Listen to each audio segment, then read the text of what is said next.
I'll be talking about a Japanese horror movie that came from the 80s. And you know what? I wish I could review a lot of these Japanese horror movies from the 80s. Because most of the horror movies I review are mainly more Asian horror movies from China, like from the 80s, I mean. Like Devil Fetus, for example. But, um, but it's very rare to get Japanese horror movies from the 80s around this era. Because, Japanese horror is it's like fun also. The only one I ever reviewed was Sweet Home, was supposed to be the concept for Resident Evil, you know, which they based their inspiration on.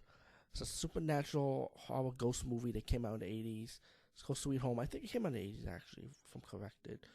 But besides that, GakiDama, I actually heard about this movie when Mr. Parker just reviewed it recently. And, um, and then, but I cannot find a copy, so I went on YouTube and they actually had a French subtitle version of it. But it's pretty easy to pick up on, though, you know.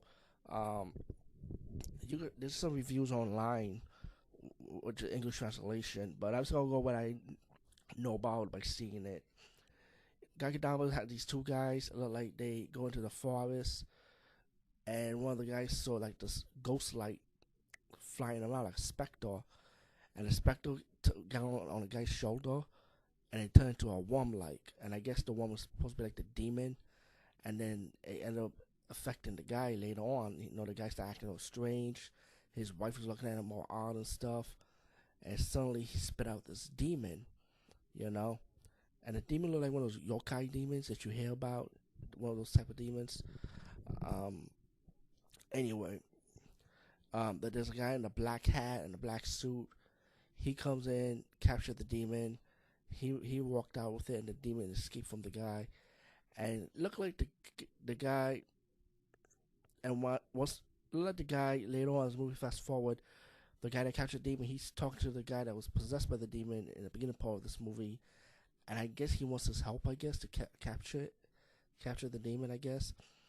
As the movie progressed, the demon ended up going back to the house where he possessed the guy, and then he started attacking the wife, and the wife started battling the demon out. And the movie is very short. It's only like 55 minutes, so it goes by fast. I say Gakidama. I say check it out of curiosity.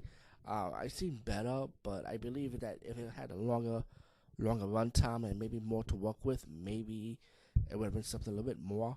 But for Japanese horror, especially in the 80s, I don't know. In a way, I think it's a real treat. Anyway, peace, guys. See you later.